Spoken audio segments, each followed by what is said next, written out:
Howdy y'all, and welcome back to Aquaholic Fishing. If you're new around here, thank you so much for stopping by. We are all about the 3S, family, fishing, and fun. Today we are discussing the life-changing moments of living with a largemouth bass as a pet and how this hardy fish could be the exact fit for you and your family as well.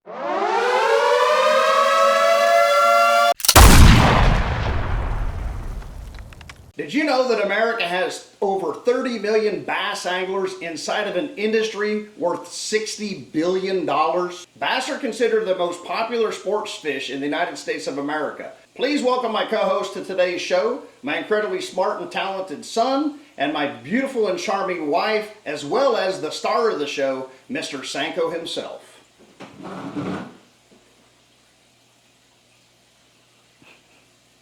This is my wonderful son. Back behind the camera is my beautiful wife. She didn't want to be on camera today, but she's going to do a little speaking and throwing some questions our way. Instead of being present on camera, she just got off of work and she's a little bit camera shy. First question, Aqua. Is it legal to possess a largemouth bass as a pet?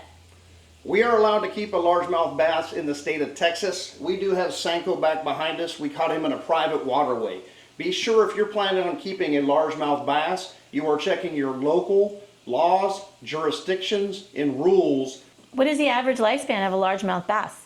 The average lifespan of a largemouth bass is roughly 5 to 10 years in their natural habitat, but if you take good care of them, they will definitely be able to live longer. Aqua, what is the best method of transporting your largemouth bass safely to his new home? There are many ways of transporting your largemouth bass safely to their new habitat, but in our case, we ended up pulling Sanko out of a private pond. While we were over there, we already had a bucket, we had an aerator, we had checked the batteries, we made sure to use the pond water out of the environment that he was coming from before he came to our house. We used a dark, breathable blanket to place up over the top of the bucket to minimize stress on his travels over to our house. Is it expensive to keep a largemouth bass as a pet?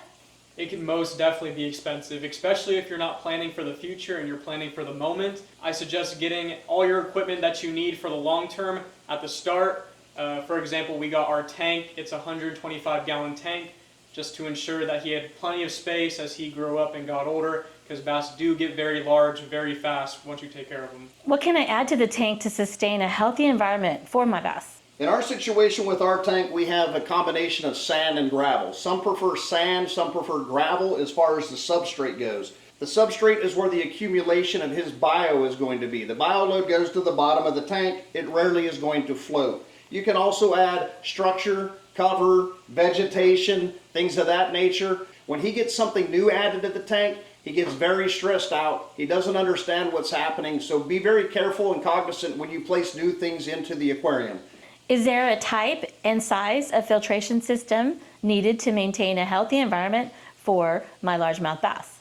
There absolutely is. Bass are very messy fish, and they do use the restroom a lot in their tank.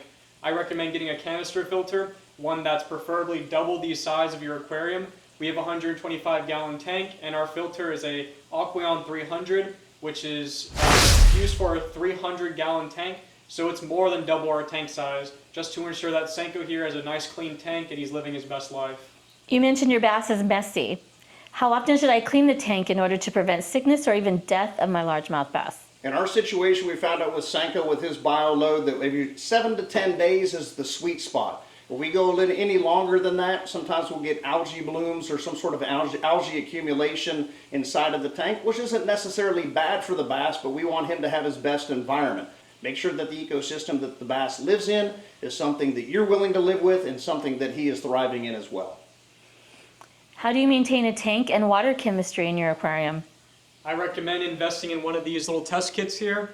You can grab these at your pet store and they last a pretty long time. Get very familiar with the nitrogen cycle, the ammonias, the nitrites, and the nitrates, and the cause and effect of each of those things. Piggybacking on what he said, just understand that have your tank cycled, set up, all your structure, all your cover, anything that you're going to do to this tank, have it ready, all the kinks figured out now prior to putting your fish inside that environment. Understand that you're probably going to want your lighting off for at least the first day or two. You can put some minnows or something like that in there for him to chase around when he feels like it. You'll notice that day before you go to bed, none of those minnows are more likely gone. When he feels like it, usually at night, under the hours of darkness, he'll decide to grab one here or there. He will not go hungry. After all that madness, is my bass ready to jump into the aquarium? Absolutely not. Your fish must be acclimated to the tank in order to live comfortably in there. Getting the right temperature water from where you gathered your fish is essential to be put inside the tank to ensure safekeeping. Darkness is also essential. When you put your fish into his tank, keeping it dark just to reduce the stress of your fish must be done. Aqua, how do I mimic a balanced diet for my bass compared to his natural environment? So you're not out there fishing, guys. You're not going to be able to throw plastics and rubber worms and all this different stuff at the fish. Senko is very spoiled, and he's only going to eat live offerings. I don't know if that's going to be the case with your bass, but with him, he likes to have live minnows, live worms, crawfish, things of that nature. Ensure you also have those resources readily available in your area. Why isn't my bass eating? If your bass isn't eating, odds are he's really stressed. When you bring him home from the pond, the lake, the river, the stream, the creek, wherever you got him from, he's probably going to be highly stressed. He more than likely is not going to eat that first night unless you get an absolute savage like Senko was. As soon as we put him in the tank, he is ready to eat everything and anything, even his tank mates. That's why he's left in here by himself at this time. So you got to understand, if they're sick, if they're stressed, and it could even lead to death if they got too much stress going on within them. If they're not eating, there's probably a pretty good reason, because they do like to eat, and they like to eat a lot. Do largemouth bass make good tank mates? They absolutely can.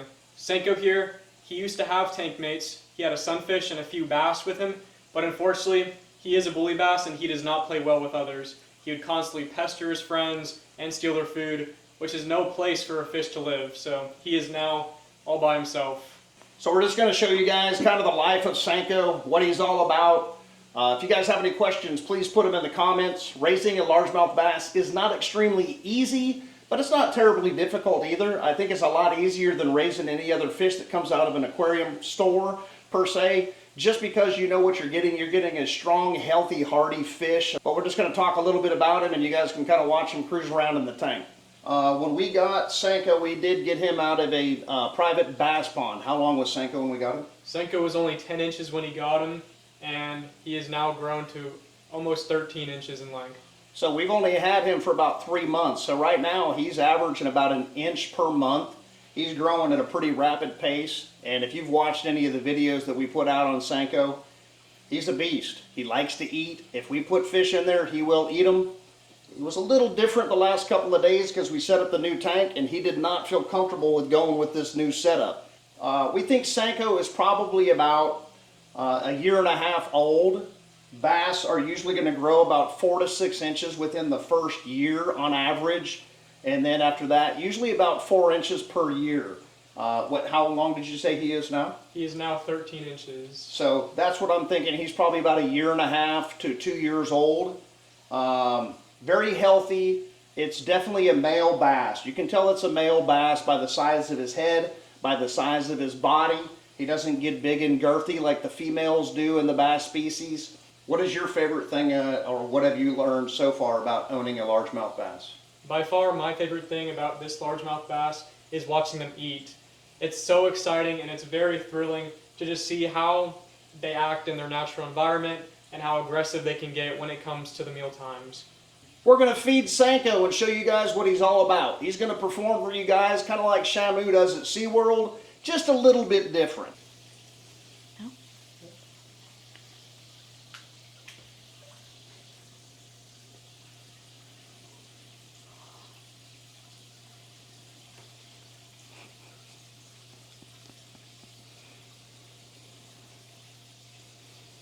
As you can see, he certainly likes those fish. He hesitated a little bit because, again, he's a little unsure if the new structure set up over here to the left of the aquarium, but he doesn't really let them sit in there very long. If you've seen that first one where he took that offering right off the top of the water, that's usually the way it is. He does not wait.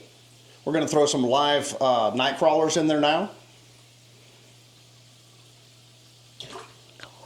Took it right out of Mom's hand and almost took her hand with it. They are very aggressive. They're very fun. He had a couple of night crawlers. He had a couple of goldfish. That's pretty much his regular diet. Respect your pet. He's going to respect you. He's going to be a lot of fun for you and your family for ages and years to come. Just understand that it is going to take some work. It's going to take some commitment. Sometimes your vacation planning and things might be a little bit different. but we really enjoy Senko as our pet largemouth bass, and we think that you guys will as well. So anyways, hope you guys enjoyed this episode of Aquaholic Fishing, and we will see you guys on the next one. Talk to you soon.